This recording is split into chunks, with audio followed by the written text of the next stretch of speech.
નમસ્કાર. દિવસભરના તાજા સમાચારોમાં તમારું સ્વાગત છે.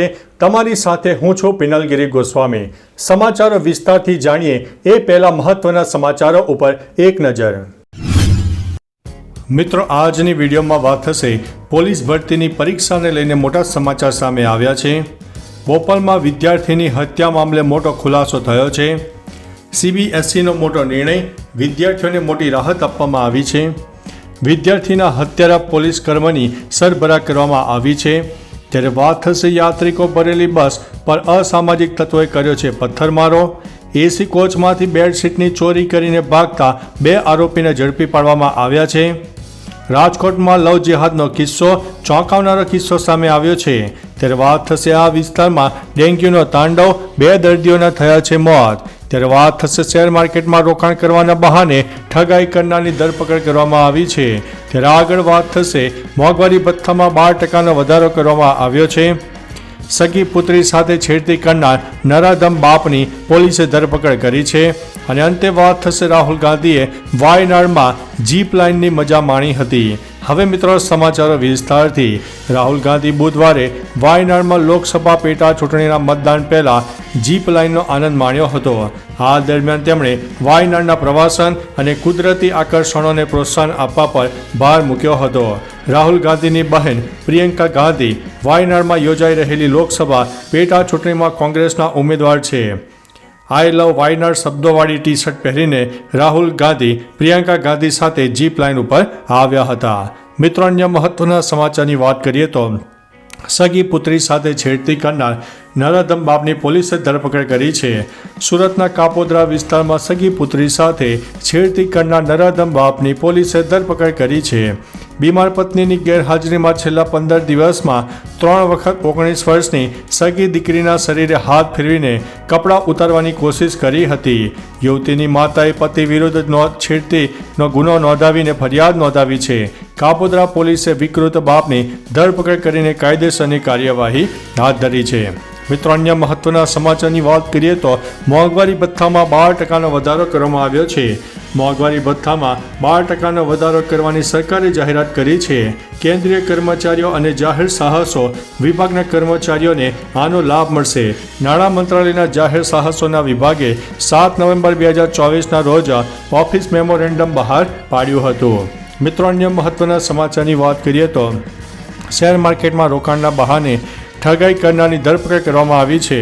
વડોદરામાંથી શેર માર્કેટમાં રોકાણના બહાને ઠગાઈ કરનારની ધરપકડ કરવામાં આવી છે. સામે આવેલી માહિતી અનુસાર આ આરોપી લોકોના બેંક ખાતાઓ ખોલાવીને આરોપીઓને સપ્લાય કરવાનું પણ કામ કરતો હતો. ફરિયાદીએ વોટ્સએપ ગ્રુપમાં જોડાવામાં આવ્યા હતા અને તેઓને વેબસાઇટ ઉપર રજીસ્ટ્રેશન કરાવ્યું હતું. ફરિયાદી રકમ વિડ્રો કરવા જતાં ન થતાં ફરિયાદ નોંધી દેવામાં આવી છે. મિત્રો, અન્ય મહત્વના સમાચારની વાત કરીએ તો આ વિસ્તારમાં ડેન્ગ્યુનો તાંડવ, 2 દર્દીના થયા છે મોત. રાજકોટમાં તહેવારોની સિઝન બાદ હવે રોગચાળાએ માથું ઊંચક્યું છે. રાજકોટમાં છેલ્લા 2 માસથી ડેન્ગ્યુના કેસોમાં સતત વધારો થઈ રહ્યો છે. સામે આવેલી માહિતી અનુસાર ચાલુ સપ્તાહે વધુ 100 ડેન્ગ્યુના કેસો સામે આવ્યા છે. 2 દિવસમાં ડેન્ગ્યુના 2 દર્દીઓના મોત થયાના સમાચાર સામે આવતા ચકચાર મચી જવા પામી છે. બંનેના સારવાર દરમિયાન મોત થયા હતા. આરોગ્ય તંત્રના અધિકારીઓ પણ દોડતા થઈ ગયા હતા. મિત્રો, અન્ય મહત્વના સમાચારની વાત કરીએ તો રાજકોટમાં લવ જેહાદ, ચોંકાવનારો કિસ્સો સામે આવ્યો છે. રાજકોટમાં વધુ એક લવ જેહાદનો ચોંકાવનારો કિસ્સો સામે આવ્યો છે. વાત એમ છે કે 15 વર્ષની હિન્દુ સગીર છોકરીનું 2 સંતાનના પિતા એવા ઇલિયાસ દ્વારા અપહરણ કરવામાં આવ્યું છે. તેમની પુત્રીના સુરક્ષિત વાપસી અને આરોપીઓને સજાની માગણી સાથે બાળકીના માતા પિતાએ ભવિષ્યમાં અન્ય લોકો સાથે આવી ઘટનાઓ ન બને તે માટે સમર્થન માટે હિન્દુ સંગઠનોનો પણ સંપર્ક કર્યો. માણાવદર પોલીસ સ્ટેશનમાં માતા પિતાએ ફરિયાદ પણ નોંધાવી છે. મિત્રો, અન્ય મહત્વના સમાચારની વાત કરીએ તો એસી કોચમાંથી બેડશીટની ચોરી કરીને ભાગતા 2 આરોપીને પકડી પાડવામાં આવ્યા છે. ભાવનગરના સિહોર સ્ટેશનની બહાર એસી કોચમાંથી બેડશીટની ચોરી કરીને ભાગી રહેલા 2 આરોપીને પોલીસે ઝડપી પાડ્યા હતા. ફરજ બજાવી રહેલા સ્ટેશન માસ્ટર સાગર પરમારે સિહોર સ્ટેશનના જીઆરપીને ફોન કરીને ઘટનાની જાણ કરી હતી. જે બાદ સ્ટેશન માસ્ટર દ્વારા આ ઘટના અંગે આરપીએફ પોસ્ટ ભાવનગરને જાણ કરવામાં આવી હતી. ડિવિઝનના કર્મચારીઓ રેલવેની સંપત્તિની સુરક્ષામાં યોગદાન આપી રહ્યા છે. મિત્રો, અન્ય મહત્વના સમાચારની વાત કરીએ તો યાત્રિકો ભરેલી બસ ઉપર અસામાજિક તત્વોએ કર્યો છે પથ્થરમારો. આબુ જતા યાત્રિકો ભરેલી બસ પર અસામાજિક તત્વોએ પથ્થરમારો કર્યો હોય તેવી ઘટના સામે આવી છે. આ પથ્થરમારાની ઘટનામાં એક મહિલાને ઈજા પહોંચી છે. પથ્થરમારાની ઘટનામાં બસના કાચ તૂટી ગયા છે. બસમાં સવાર અન્ય લોકોને કોઈ ઈજાઓ પહોંચી ન હતી. આ ઘટના અંગે પોલીસને જાણ થતાં રાજસ્થાન પોલીસે અજાણ્યા ઈસમો સામે ગુનો નોંધવામાં આવ્યો હતો અને પોલીસે વધુ તપાસ હાથ ધરી છે. મિત્રો, અન્ય મહત્વના સમાચારની વાત કરીએ તો વિદ્યાર્થીના હત્યારા પોલીસ કર્મીની સરબરાહ. 4 દિવસ પહેલા બોપલમાં ગાડી ધીમી હાંકવાનું કહેતા એક પોલીસકર્મીએ પ્રિયાંશુ જૈન નામના MICAના વિદ્યાર્થીની હત્યા કરી હતી. હવે આરોપી વિરેન્દ્રસિંહને લઈને પોલીસે હત્યાનો સીન રિક્રિએટ કર્યો હતો, જેમાં તેના બંને હાથ બાંધેલા હતા. ઉપરાંત તે લંગડાતો ચાલી રહ્યો હતો. જે વિડીયો સામે આવ્યો છે તે જોઈને એવું લાગે છે કે પોલીસે આરોપીની સારી એવી સરબરાહ કરી છે. મિત્રો, અન્ય મહત્વના સમાચારની વાત કરીએ તો CBSEનો મોટો નિર્ણય, વિદ્યાર્થીઓને મોટી રાહત. CBSE બોર્ડે ધોરણ 10 અને 12ના વિદ્યાર્થીઓને મોટી રાહત આપી છે. આ ધોરણના અભ્યાસક્રમમાં 15% ઘટાડો કરવામાં આવ્યો છે.